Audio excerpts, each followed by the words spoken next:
Okay, so this is our second analogy for healing. Okay, and remember what we said about you work in a way that is appropriate, what is safe and appropriate. Okay, now we all have issues, whether they're emotional issues, the mental issues, blocks, phobias, limitations, etc., etc.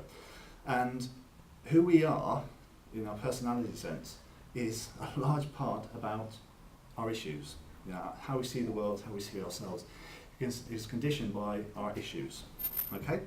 Now, that's a person, and that's a list of issues. They're made up by these issues. So if you're working in a safe and appropriate way, where do you start? At the top. At the top, okay?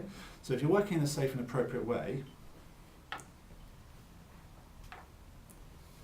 you go down through the different levels because that's the safest and the most appropriate way for that person. Now let's assume this person went to see me and I'm an energy therapist, but they don't work in a safe and appropriate way. And they say to me, okay, I've got some migraines, I want to get rid of them. I can do that. Well, I'll go for that one. Ooh, okay. And they'll feel, my God, he's got rid of my migraines, fantastic. Yeah? They'll come back to me and they'll say, actually, you know, I've got this phobia, I want to get rid of that. Yes, I can do that. I'm going to get rid of this phobia. Right.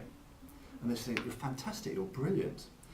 But we can see here that actually I haven't done them any favours, because although I've got rid of one illness, I've got rid of one issue, overall they have become, well, first off, more tense because all that tension is now going through that part, and also they're much more unstable. Before, you know, if I pushed it that way, there was a certain amount of resistance.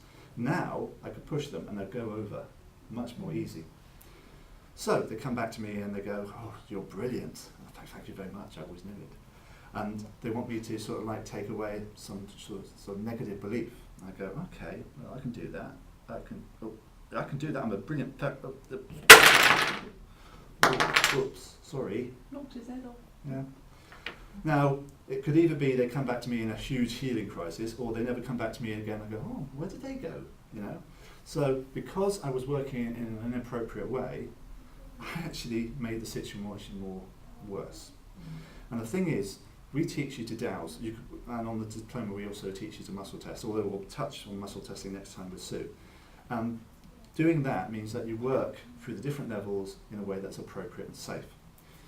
There are some therapies where they don't have that sense of appropriateness, and they don't actually have techniques to work with what is priority, as in muscle testing or dowsing, and they just rely on the client to say, I have this issue, I need it fixed.